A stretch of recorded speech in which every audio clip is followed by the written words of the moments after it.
Kemenyan. Bila kita sebut pasal kemenyan, kita akan relatekan benda ni dengan aktiviti kurafat, benda-benda yang syirik. Bila nak-nak, bila kita tengok drama dengan movie-movie Melayu, selalunya dikaitkan kemenyan ni dengan bomoh lah. Anak-anak bila guna bekas macam ni apa semua kan. Ada juga yang kaitkan benda kemenyan ini dikaitkan juga dengan pemujaan. Ada juga kaitkan dengan ritual daripada agama-agama lain. Dan ada juga yang pernah dengar kata kemenyan ni sebenarnya asalnya daripada alam bunian. Jadi apa itu kemenyan? Kemenyan kalau kita tengok dalam kamus Dewan Bahasa, ia membawa maksud sebagai dupa atau getah daripada beberapa jenis pokok yang mengeluarkan bau-bauan. Basically wangi-wangian lah. Dalam bahasa Inggeris juga dikenali sebagai frankincense atau berjamin gam. Dalam bahasa Arab dikenali sebagai buhur. Buhur asalnya adalah daripada kulit pokok celana ataupun pokok gaharu. Dan orang Melayu ada sebut juga kemenyan ni sebagai damar, ada juga sebagai setanggi ataupun colok lah. Jadi apa kegunaan kemenyan ni? Orang dulu dijadikan kemenyan ni sebagai pewangi rumah. Ada juga dijadikan sebagai aromaterapi, ada juga dijadikan sebagai freshener lah. Basically benda tu samalah, dia mewangikan rumah. Yang keduanya, orang dulu ni dijadikan kemenyan ni sebagai penghalau serangga, anai-anai, nyamuk, hama dan seangkatan dengannya. Sebab apa? Sifat kemenyan ni bila kita taruh tangan atas ni, sifat dia bergetah dan dia berbau wangi. Serangga-serangga tak suka dengan sifat getah dan bau dia. Jadi yang ketiganya, orang memang skeptikal dengan benda macam ni, iaitu diperasapkan keris menggunakan kemenyan. Jadi bila keris tu dicuci, orang dulu cuci apa semua, dia tak cuci kat luar rumah. Sebab keris ni dia bersifat peribadi, dia tak boleh tunjuk kat orang. Nak bilahnya kan. Kokok dia dah cucuk orang ke, bunuh orang, dah berdarah, dia dah cuci-cuci, takkan nak buat kat rumah pula, takut pula orang tengok kan.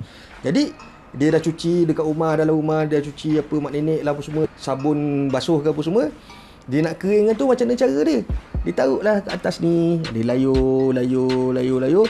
Bila dia layur ni, dia ada dua function dia. Di antaranya yang pertama adalah dia nak mengeringkan. Sebab dulu tak ada hair dryer. Dia nak kering. Sebab benda ni bahang. Dia nak kering.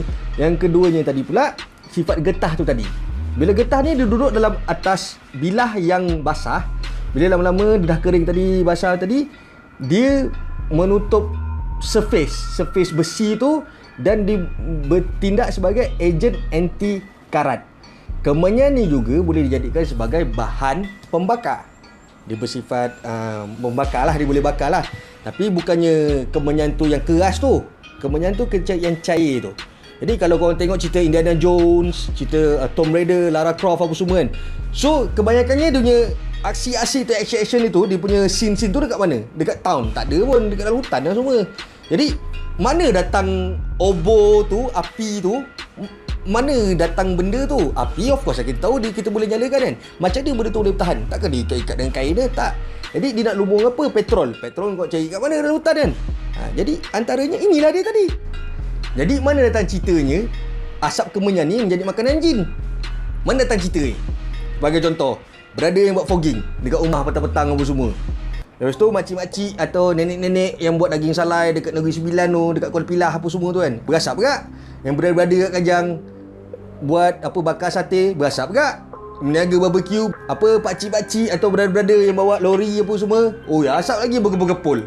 Ni semua contoh dia semua berasap-asap ni. Takkan semua benda tu kita nak pergi, salah ni, salah apa ni, bakar asap nanti jadi makanan jin.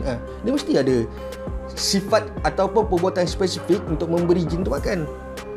Ada satulah statement daripada Ustaz Azaidrus yang Tok dah tengok dalam YouTube beberapa kali lah. Nabi suka benda-benda yang bersifat wangi-wangian. Jadi bila kita buat dengan niatnya ingin mengikut sunnah, makanya sunat lah. Sebab tu kalau korang pernah pergi buat umrah dekat Madinah dan Mekah, sangat ramai orang bakar kemenyan ni. Kat mana-mana masjid lah, dekat kedai lah, kat kedai makan, restoran apa, semua memang bakar kemenyan. Jadi benda tu tak jadi pelik tau. Dia tak jadi pelik kat sana.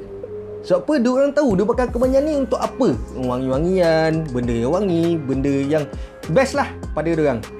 Sebab benda tu benda yang bau sedap kan. Benda tu jadi budaya diorang. Dan sebenarnya benda tu sama juga dekat sini. Asalnya dulu dekat tanah Melayu ni, ramai je orang Melayu pakai kemenyan dan benda tu tak jadi pelik. Tapi bila dah ada masuk benda-benda moden dan semua, itu yang kita nampak benda tu pelik. Dan kenapa orang kat Arab ni dia pakai kemenyan? So dia nak ikut sunnah Nabi tu.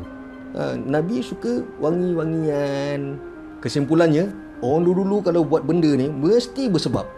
Jadi janganlah kita menilai suatu benda tanpa usul peksa. Alright? Orang beradat, bukanlah manis serta penyantun. Elok Melayu memakai adat, sudah termasuk sejak dahulu budaya digelar untuk beradat. Elok Melayu memakai adat, sudah termasuk sejak dahulu budaya